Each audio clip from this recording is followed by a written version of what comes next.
Assalamualaikum warahmatullahi wabarakatuh. Selamat pagi semuanya. Perkenalkan, nama saya Melisa Angela Lomban Batu dengan NIM B1B1230085 dari Prodi Ilmu Pemerintahan Fakultas Hukum Universitas Jambi. Di sini saya akan mempresentasikan mengenai government communication government dari mata kuliah komunikasi pemerintahan yang diampu oleh Bapak Fajar Syahrir. Baiklah, langsung saja saya presentasikan.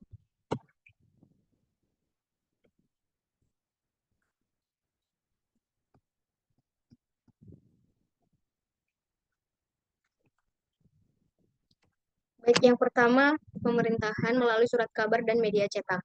Namun sebelum masuk ke sana, saya akan menjelaskan sedikit mengenai komunikasi pemerintahan, di mana komunikasi pemerintahan adalah proses penyampaian informasi, gagasan, dan juga kebijakan dari pemerintah kepada masyarakat, serta sebaliknya dari masyarakat kepada pemerintah. Di mana tujuan utama komunikasi pemerintahan adalah membangun komunikasi pemerintah yang baik antara pemerintah dan juga masyarakat, serta memastikan bahwa kebijakan yang dibuat sejalan dengan kebutuhan dan juga aspirasi masyarakat. Namun, mengapa komunikasi pemerintah itu penting? Yang pertama adalah komunikasi pemerintah itu penting. Yang pertama harus transparansi, di mana pemerintah harus memastikan masyarakat mengetahui apa yang dilakukan oleh pemerintah.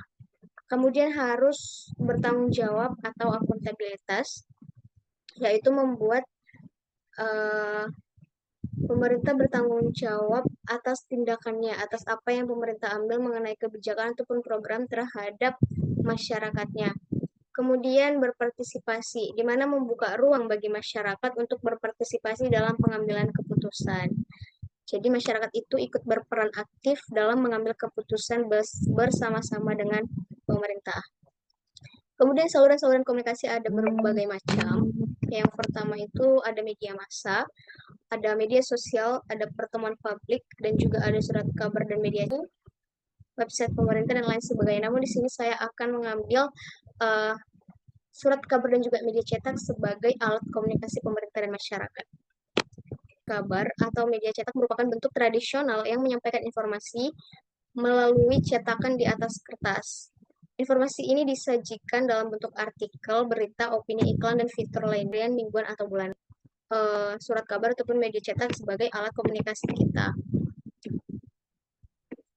Surat kabar dan media cetak ini biasanya diterbitkan berkala seperti harian, mingguan, atau bulanan. Namun seiring berjalannya waktu, seiring berkembangnya teknologi informasi dan mengetahui segala sesuatu itu berdasar melalui bahkan teknologi media yang lain. Saat ini surat kabar dan media cetak ini sudah sangat jarang ditemukan, namun masih ada di beberapa tempat yang masih menggunakan surat kabar ataupun media cetak sebagai alat komunikasi mereka. Kemudian apa sama surat kabar dan juga media cetak itu berfungsi sebagai penyampaian utama bagi pemerintah untuk menyampaikan informasi penting kepada masyarakat seperti kebijakan baru, program pembangunan, dan juga peringatan dini bencana.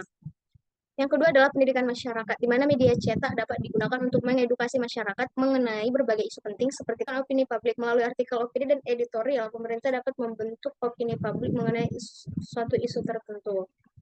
Seperti tadi juga akuntabilitas, di mana media cetak berperan sebagai pengawas terhadap kinerja pemerintah dan mendorong transparansi dalam pengelolaan pemerintah. Jadi, di sini saya katakan bahwa media cetak ini adalah penyampaian informasi yang pertama bagi pemerintah dan juga masyarakat. Saat ini, pemerintah ataupun masyarakat itu di mana fungsi utamanya adalah penyampaian informasi di masyarakat itu disampaikan berdasarkan surat kabar ataupun media cetak. Mungkin pada saat itu senggang waktunya agak lama dibandingkan menggunakan teknologi saat ini. Teknologi saat ini kan jangkauannya luas dan cepat. Surat kabar ataupun media cetak yang dulunya digunakan sebagai penyampaian informasi yang rentang waktunya dapat dikatakan cukup lama untuk menyampaikan informasi tersebut. Namun sebelum secanggih saat ini, media cetak dan surat kabar sangat berperan utama dalam menyampaikan informasi. Mengedukasi masyarakat mengenai berbagai isu penting. Ya, namun sekarang sudah mulai tergantikan karena dalam pendidikan masyarakat lebih banyak menggunakan teknologi saat ini, yaitu seperti Android, laptop, komputer, dan juga media teknologi yang canggih lainnya. Membentuk opini publik jika dibandingkan dengan surat kabar ataupun media publik saat itu sudah sangat mudah karena didukung oleh teknologi yang tentunya juga cukup. Opini publik melalui artikel atau opini dan editorial itu mengenai suatu isu tertentu. Mungkin mereka dalam membentuk suatu opini ke pemerintah. Namun saat ini sekalipun uh, dalam memberikan aspirasi, membentuk opini publik tertentu melalui media-media yang sangat canggih saat ini, dalam hitungan detik bisa menyebar dengan sangat luas dan menjangkau sangat banyak uh, tempat di mana jangkauannya sangat luas. Kemudian tadi akuntabilitas, tentu masyarakat dan juga pemerintah berperan untuk bertanggung jawab informasi tersebut kepada masyarakat. Kemudian apa keuntungannya? Keuntungan pemerintah menyampaikan informasi kepada masyarakat melalui surat kabar atau media cetak. Yang pertama adalah jangkauannya luas. Di mana media cetak memiliki jangkauan luas, terutama di daerah-daerah yang belum terjangkau internet. Iya, daerah itu memiliki jangkauan internet yang baik, jangkauan media sosial yang bisa digunakan dengan baik, ataupun bahkan suatu wilayah yang sangat terpencil yang belum memiliki alat teknologi yang seperti kita miliki saat ini. Jadi surat kabar dan juga media cetak di sana masih berperan penting untuk menyampaikan informasi. Jadi menjangkau yang sangat luas juga, terutama tempat ataupun daerah-daerah yang belum terjangkau internet. Kemudian kredibilitas, di mana media cetak umumnya dianggap lebih kredibel dibandingkan dengan media sosial, sehingga informasi yang disampaikan lebih percaya oleh masyarakat. Ya, karena dalam pencetakan surat kabar ataupun media cetak tersebut tidak dicetak secara asal-asalan. Mengapa? Karena jika dibanding saat ini, membentuk opini publik saat ini sudah sangat mudah dengan tidak memikirkan fakta atau tidak berbicara secara teoritis. Jadi media cetak ataupun surat kabar yang disampaikan kepada masyarakat itu real berdasarkan pada informasi-informasi yang disampaikan oleh pemerintah. Jadi informasinya kredibel, berkualitas yang disampaikan kepada masyarakat dan benar-benar terjadi. Jika dibandingkan saat ini banyak sekali opini-opini publik yang di dalamnya itu terdapat hoax, terdapat fitnah, terdapat berita-berita tidak senonoh, berita-berita yang tidak sesuai dengan pemerintahan, tidak sesuai dengan kebijakan ataupun program yang diambil oleh pemerintah. Namun saking canggihnya teknologi saat ini, semua orang bisa berpendapat bahkan tidak sesuai dengan yang akan diharapkan oleh masyarakat.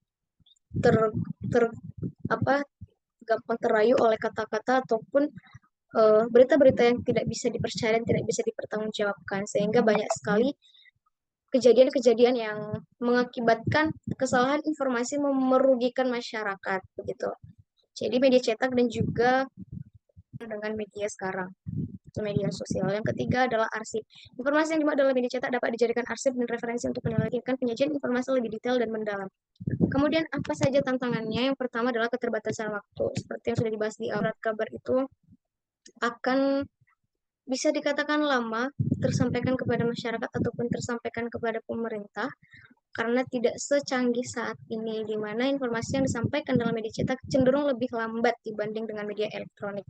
Kenapa? Karena media elektronik itu bisa dikatakan sekarang efisien dan juga efisien, belum tentu efektif.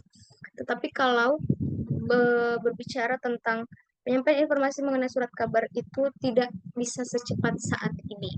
Karena mungkin proses pengirimannya yang lama, proses pencetakannya yang lama. Jadi rentang waktu antara informasi yang akan disampaikan pemerintah kepada masyarakat dalam proses pencetakan, proses pengiriman kepada masyarakat, proses penyampaian itu memakan lumayan banyak waktu, sehingga ada rentang yang agak jauh jaraknya dari informasi yang akan disampaikan pemerintah tersampaikan kepada masyarakat itu memiliki rentang waktu yang agak lama.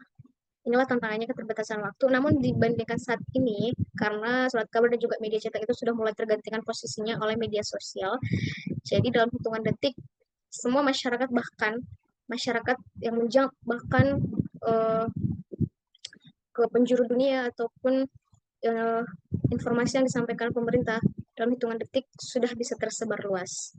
Kemudian biaya produksi, biaya penerbitan dan jumlah informasi yang dapat disampaikan. Kemudian persaingan dengan media elektronik. Media cetak menghadapi persaingan yang ketat dari media elektronik, sebab surat kabar dan juga media cetak itu sudah media elektronik ini.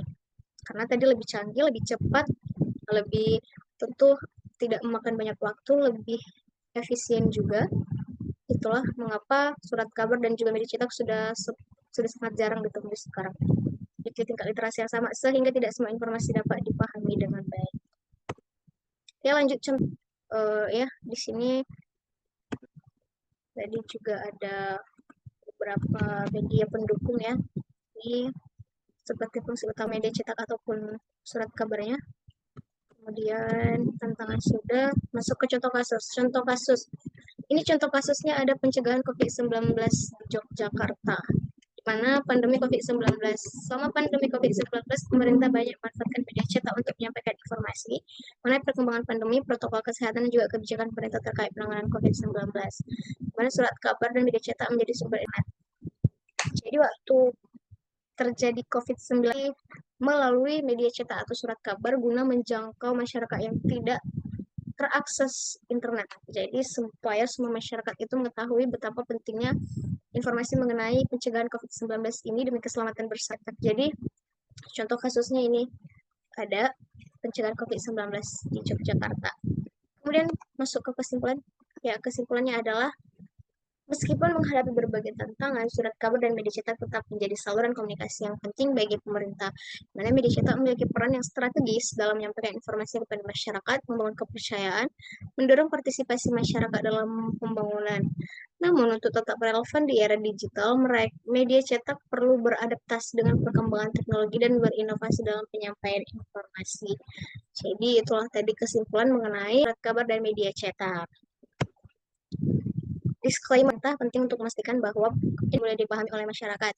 Selain itu, pemerintah juga perlu memperhatikan keberagaman budaya dan tingkat pendidikan masyarakat dalam menyampaikan informasi. Baiklah, sampai di sini presentasi saya melalui surat kabar dan juga media cetak. Saya mohon maaf bila ada perkataan ataupun penyampaian yang kurang berkenan. Undur diri, saya Melisa Enzal Banbatu, mengucapkan sekian dan terima kasih.